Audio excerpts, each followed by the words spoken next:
हेर्नुहोस् त यसमा अनि यसमा चाहिँ 2-3 वटा टर्मिनोलोजीहरू छ के छ त भन्दा एटमोस्फियर भनेको के हो त भन्ने कुराहरू छ ल हेर्नुहोस् त एटमोस्फियर भनेको सर्फेस अफ एयर हो हैन के हो त हावाको सर्फेस हो तपाईँ अहिले यसो हात लिएर जानु त त्यहाँ जाँदा तपाईँले हावा देख्न त सक्नुहुन्न तर फिल त गर्नुहुन्छ नि हो ती कुरा नै यसो हात घुमाउनु त आफूले हो त्यही नै एटमोस्फियर हो के सर्फेस अफ एयर हावाको चाहिँ पुरै लेयर अब अर्थ के को वरिपरि छ त हैन हामी त सबै एटमोस्फियरकै वरिपरि छौँ नि त हैन हावाकै वरिपरि छौँ नि त भनेर बुझ्नु पर्यो अनि बायोस्फियर भनेको चाहिँ बायो भनेको लिभिङ अर्गानिजम हो ल हेर्नु त अहिले अब मान्छेहरू चाहिँ सबैजनाहरू हामी एक ठाउँमै बस्न थाल्यौँ भनौँ न एक ठाउँमै ग्रुपिजम हुन थालियो त्यो भनेको बायोस्फियर लिभिङ अर्गानिजमको सर्फेस हो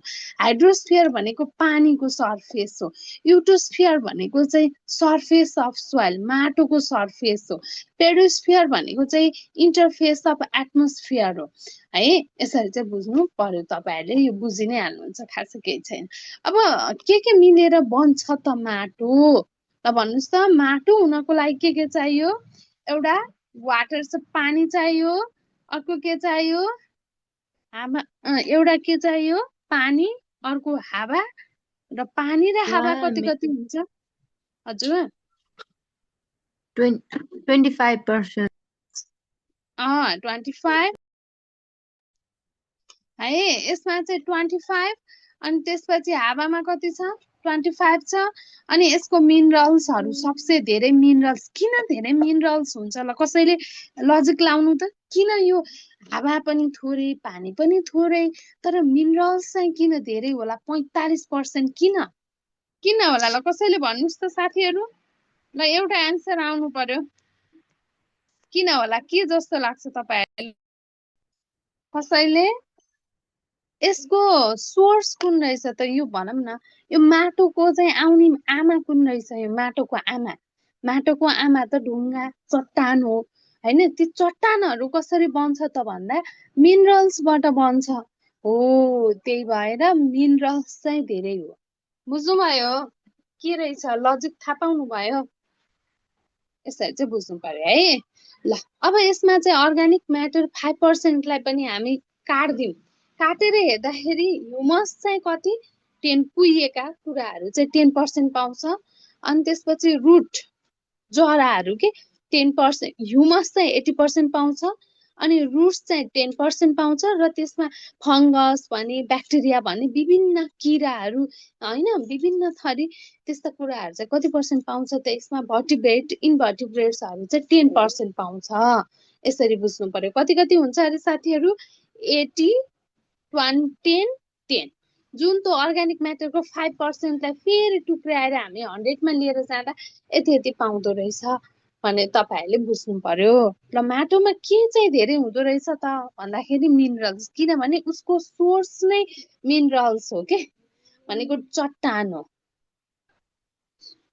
है ल अब माटो बन्नको लागि के कुरा चाहिन्छ होला कसरी बन्छ यो चट्टान चाहिँ के हुन्छ होला कस्तो चट्टान जस्तो टुक्रिँदैन भन्छ नि हैन तर रियालिटीमा चाहिँ अनि तर रियालिटीमा चाहिँ त्यो ढुङ्गा पनि के हुन्छ त साथीहरू टुक्रिँदै माटोमा परिणत हुन्छ कि कसरी हुन्छ त भन्दा हाम्रो चाहिँ नेचर हेर्नु त बिहान टल टल भनौँ न दिउँसो घाम लाग्छ फेरि अनि राति चाहिँ चिसो हुँदै आउँछ त्यहीँनिर टेम्परेचर डिफरेन्स भयो टेम्परेचर तापक्रम फरक भइसकेपछि केही कुरामा क्र्याक आउन थाल्छ कि बिस्तारै त खुकुलो हुन थाल्छ तपाईले बाहिर घाममा चाहिँ 10 दिन एउटा कपडा सुकाउनुस् त तपाईको कपडाको रङ खुइलिएर कस्तो हुन्छ हो किन भन्दा त्यो पनि शीतमा बेलुकी पनि त्यही छ बिहान पनि त्यही छ त्यो गर्दा बिस्तारै कमजोर हुन जान्छ के है अनि त्यसपछि त्यहाँ हल्का कमजोर हुन थालिसकेपछि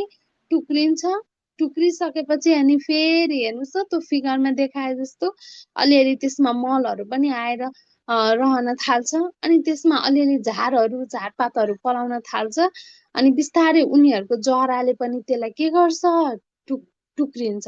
तपाईहरूले देख्नु भएको छ होला, एकदम ठुलो पिपल, ठुलो चट्टानमा एउटा दुईटा ठाउँमा पिपलको बोटहरू उम्रेको हुन्छ कि है।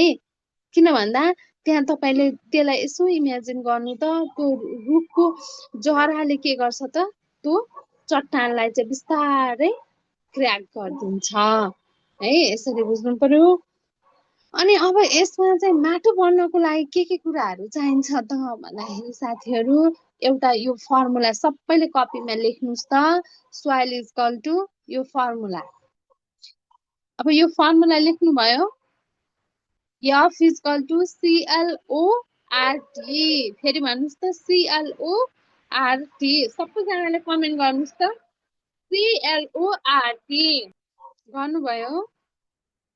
यो सोध्छ है, एउटा क्वेसन लेख्नुहोस् त, माटो बन्ने, एउटा क्वेसन लेख्नुहोस्, माटो बन्ने प्रक्रियाको बारेमा लेख्नुहोस्, प्रक्रियाको बारेमा लेख्नुहोस् है।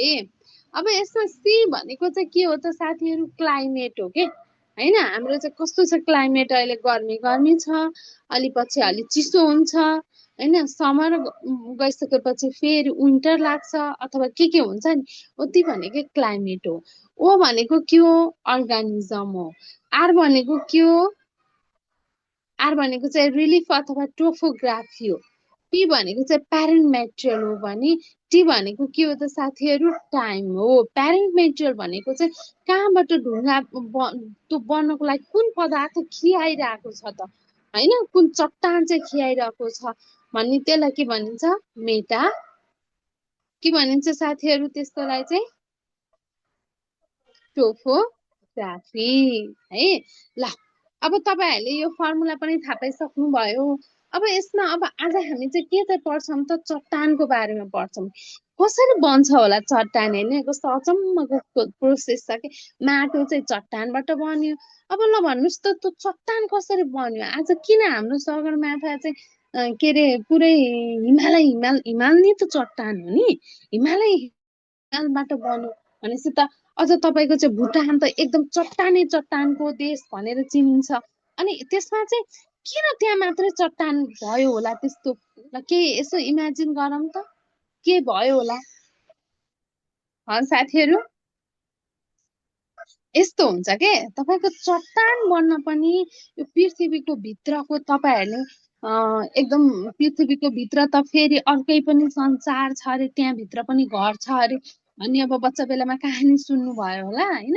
पृथ्वीभित्र त अर्कै छ, तर त्यो भित्र घर हैन, त्यो भित्र पुरै लिक्विड स्टेजमा चाहिँ विभिन्न खाले पदार्थहरू छ। अनि यो जब टेक्टोनिक प्लेट, अब तपाईँहरूले भूकम्प कसरी आउँछ भन्दाखेरि एउटा लजिक के हो भने टेक्टोनिक प्लेटको हलचलले गर्दा हैन। अब यो चाहिँ त्यो हाम्रो कन्ट्रीहरूको मुनिपट्टि भएको चाहिँ विभिन्न त्यो प्लेटहरू, अब यो सर्कलसँग पृथ्वी त घुम्छ नि त हैन, तपाईँलाई अहिले घुमे जस्तो लागेको छैन तपाईँ हामीलाई, तर यो आफ्नै हिसाबले रोटेसन गरिरहेको छ है। अनि त्यस्तो हुँदाखेरि चाहिँ के हुन्छ त, जहाँनिर कमजोर उसले ठाउँ भेट्छ त्यहाँ भित्रबाट भित्रका एकदमै गर्मी तातोमा बसेका चाहिँ विभिन्न एलिमेन्टहरू के हुन्छ साथीहरू, विस्फोटन भएर अनि यो चाहिँ बाहिर निस्किन्छ। अनि बाहिर निस्किसकेपछि अनि यो के हुन्छ त भन्दा सेल आउँछ।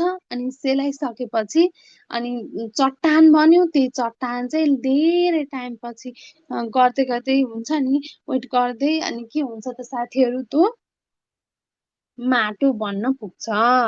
के हुन्छ अरे, माटो बन्न पुग्छ भनेर चाहिँ तपाईँहरूले बुझ्नु पर्यो है।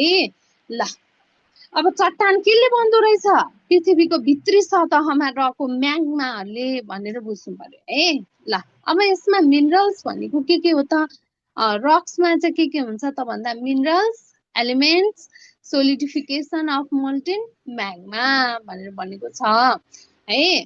अब यसमा चाहिँ हामीले यसलाई, यो चट्टानलाई पनि हामीले टुक्राइदिएका छौँ। चट्टानमा चाहिँ तपाईँहरूले चाहिँ मोनो मिनरलिक भनेको एउटा मात्रै एलिमेन्ट हुन्छ कि क्याल्सियम हुन्छ अथवा के गोल्डको गोल्ड मात्रै होला, जुन एउटा मात्रै हुन्छ। तर अर्को मल्टी मिनरालिक भनेको चाहिँ धेरैवटा मिक्स भएर त्यसलाई शुद्धिकरण गर्न पर्ने अवस्था आएको त्यस्तो खालको हुन्छ है।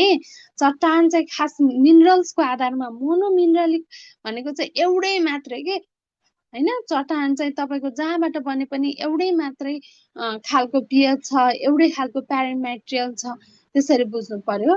अनि त्यसपछि अर्को भनेको चाहिँ मल्टी भनेको चाहिँ के हुन्छ त, कुनै पनि चट्टानमा त्यही क्याल्सियम हुन्छ, त्यही म्याग्नेसियम हुन्छ, त्यही सल्फर हुन्छ, हो त्यस्तो चट्टानलाई चाहिँ ग्रानाइट चट्टान भनेर चाहिँ भनिन्छ है। त्यसरी चाहिँ बुझ्नु पर्यो। ल केही छ यसमा नबुझेको साथीहरू? ल फेरि भन्नुहोस् न, कोही हुनुहुन्छ है? कोही बोल्नुहुन्छ? ल अब चट्टानका प्रकार, अब तपाईहरुले के प्रकार भनेर पढ्नु भएको थियो? आग्नेय चट्टान, पत्रे चट्टान, परिवर्तित। Very good. आग्नेय चट्टान भनेको इन्जियस रक, पृथ्वीको तातो झुकीबाट बनेको, आगो नै बाहिर उछुट्टिएर बनेको हैन। त्यो एकदम तपाईहरुले थाहा छ छैन? अब यो भूकम्प हामीले देखिरहेछौँ तर ज्वालामुखी खासै देखेको छैन। एकदमै त्यो भूकम्प भनेको तलको पृथ्वीको भाग हल्लिने भयो। तर यो चाहिँ तपाईको आग्नेय चट्टान भनेको चाहिँ कस्तो हो त भन्दाखेरि पृथ्वीको भित्रै तपाईको त्यही म्याग्माहरू चाहिँ बनेर बाहिर आयो।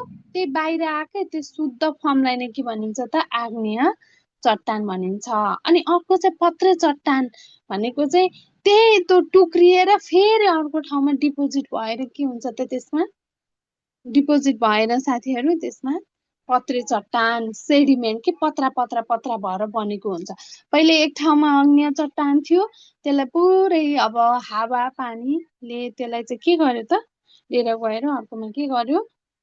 डिपोजिट गर्यो भने त्यसलाई के भन्छ? सेडिमेन्ट्री रक। यो बुझ्नु पर्यो है। अनि परिवर्तनशील चट्टान, अब त्यो चेन्ज हुने के चट्टान। अब हजुरहरूलाई लाग्दाखेरि कसरी चट्टान पनि चेन्ज हुन्छ होला भनेर। जस्तो हजुरहरूलाई ताजमहल थाहा छ नि? ताजमहलमा चाहिँ त्यो मार्बल, वास्तवमा मार्बल पनि एक खालको ढुङ्गै हो होइन। अहिले पो अब विभिन्न मोडर्न टेक्नोलोजीहरू अप्नाइयो। अनि त्यसमा चाहिँ तपाईँको चाहिँ बिहानमा चाहिँ एउटा कलर छ भने दिउँसो चाहिँ अर्को कलर हुने के। बुझ्नुभयो? बिहान एउटा कलर, दिउँसो अर्को कलर। त्यसलाई चाहिँ के भनिन्छ? मेटामर्फिक रक भनिन्छ। के भनिन्छ अरे? परिवर्तित चट्टान। एउटा आग्नेय, एउटा सेडिमेन्ट, अर्को के भयो त साथीहरू? परिवर्तनशील चट्टानहरू चाहिँ यसरी बन्छ भनेर चाहिँ भन्नु पर्यो है। ल यसमा केही छ? हजुर हजुर मोनो मिनरलिक मल्टी मिनरलिक बताइदिनु।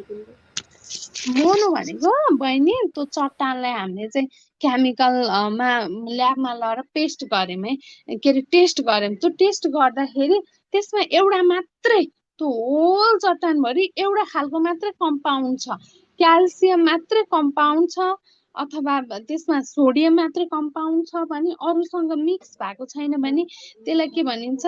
मोनो मिनरालिक। तर त्यो पाउन असाध्यै दुःख छ क्या। जस्तो सुन भयो नि, सुन त अरूसँग खासै मिक्स हुँदैन होइन। अनि मल्टी भनेको चाहिँ तपाईँको चाहिँ जुन अब यो विभिन्न चुनहरू हुन्छ होइन, क्याल्सियम पनि छ, म्याग्नेसियम पनि छ, सल्फर पनि छ, त्यस्तो सबैजना सबै मिक्स भएको छ भने त्यसलाई चाहिँ के भन्छ? मल्टी मिनरालिक भनेर भन्छ। यसरी चाहिँ बुझ्नु होला है। बुझ्नुभयो? बुझेँ म्याम। ल यस्तो गरौँ, आजलाई चाहिँ मलाई अलिकति यहाँ पनि भयो। आजलाई चाहिँ यति गरौँ, भोलि चाहिँ अलि धेरै बेर पढाउँछु है। ल आजलाई चाहिँ तपाईँहरूले गाह्रो नमान्नु होला। मैले चाहिँ आज चाहिँ यति गरौँ। ल यो सर एकचोटि तपाईँहरूले यो प्रोफाइल हेर्नु ल। सबैजनाले यसको भनौँ न, यो तपाईँले नोट पनि पाइसक्नु भयो। भोलि हामीले सोइल होराइजनदेखि लिएर सोइलको फर्टिलिटी अनि यो सोइलको अर्ग्यानिक म्याटरका कुराहरू पढ्छौँ। तपाईँहरूले यसलाई चाहिँ फोटो खिच्नुहोस् त, यो सोइल होराइजनलाई। यो नोट मैले दिनै सकेको छु, नदिएको साथीहरूले चाहिँ यो पढेर आउनु पर्यो। OAEB CR भनेर यसको लेयरहरू सक्नुहुन्छ नि यति गर्न ल हजुर के छ यसमा ल मैले तपाईहरुले ग्रुपमा पनि हाल्दिएको छु यो फोटो चाहिँ भोलि फोटो चाहिँ तपाईहरु अनलाइनमा आउनुभन्दा अघि यति कुरा हेरेरै सर र याद गरेर आउनु होला ल ल है त साथीहरु ल आजलाई चाहिँ यति गरौँ ल छुट्टिम है त